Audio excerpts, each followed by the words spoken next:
Hello everyone की खबर आपनालोकर आशा करो सकलोरे ভাল আৰু মোৰো ভাল আপোনালোকৰ কৃপা আৰু ইয়া আমি ফুলমনে বাৰীতে বহি আছো আপুনি পথাৰতে আৰু আজি ভাবিছো গাহৰি মাংস বনাও লাই শাকৰ লগত আৰু কেনেকৈ বনালো ভিডিঅ'টো দি থোৱা আছে গতিকে ভিডিঅ'টো সম্পূৰ্ণকৈ চাই যাব বুলি আশা কৰিলো।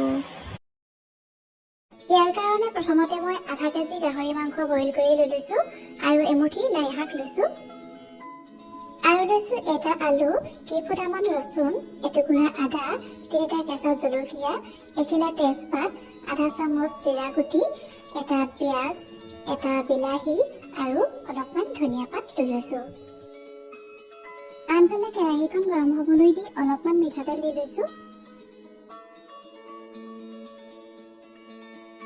তেলখিনি গৰম হৈ অহাত আধা চামুচ জিৰা গুটি দিছো এখিলা তেজপাত দিছো আৰু আগতীয়াকৈ কাটি ৰখা পিয়াজখিনি দি লৈছো আৰু ইয়াৰ লগতে মই তিনিটা কেঁচা জলকীয়া দি দিছো আৰু এই গোটেইখিনি ভালদৰে লৰাই আধা মিনিট সময় ভাজি ল'ব লাগিব।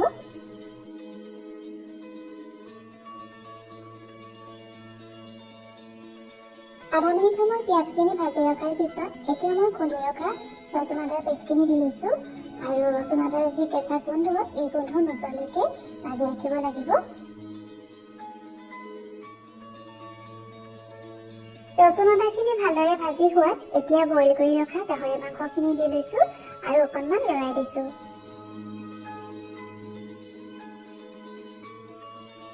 আৰু এতিয়া দিছো আধা চামুচ হালধি গুড়ি সোৱাদ অনুসৰি নিমখ দিছো আধা চামুচতকৈ অকণমান কম কাশ্মীৰী ৰেড চিলি পাউডাৰ দিছো অকণমান মিট মছলা দিছো আৰু ধনিয়া পাউডাৰ দিছো আৰু এই গোটেইখিনি ভালদৰে লৰাই দিছো।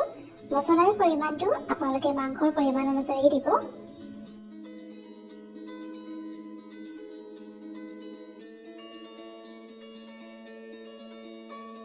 এতিয়া মাংসখিনি মই এইদৰে লৰাই 5 পৰা 7 মিনিট সময় ভাজি ৰাখিম আৰু এখন ঢাকনিৰে ঢাকি ৰাখি দিছো।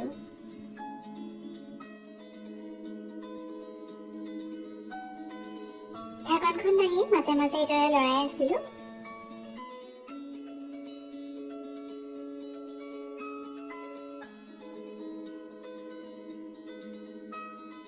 পাঁচৰ পৰা 7 মিনিট সময় এইদৰে লৰাই ভাজি ৰখাত এতিয়া মাংসখিনিৰ পৰা তেল বিৰিঙি আহিছে।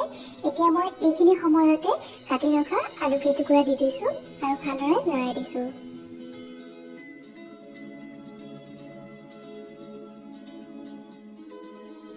আৰু এতিয়া এখন ঢাকনিৰে ঢাকি ৰাখি দিছো অলপ সময়ৰ কাৰণে।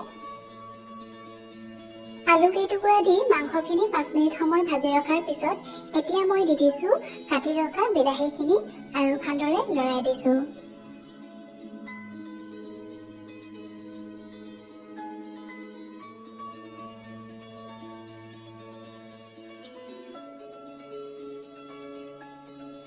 ঢাকনখন দাঙি এয়া বিলাহীখিনি অলপ সিজি গৈছে। এতিয়া মই ইয়াত দি দিছো লাই শাকখিনি আৰু ভালদৰে লৰাই দিছো।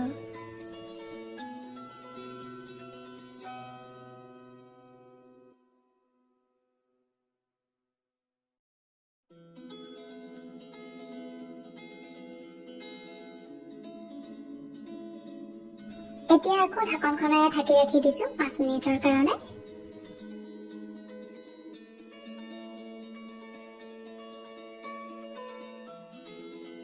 ঢাকনখন দাঙি মাজে মাজে এইদৰে মই লৰাই আছিলো। এতিয়া মই আধা কাপ পানী দি দিছো আৰু অকণমান লৰাই এখন ঢাকনিৰে ঢাকি ৰাখি দিছো 10 মিনিটৰ কাৰণে।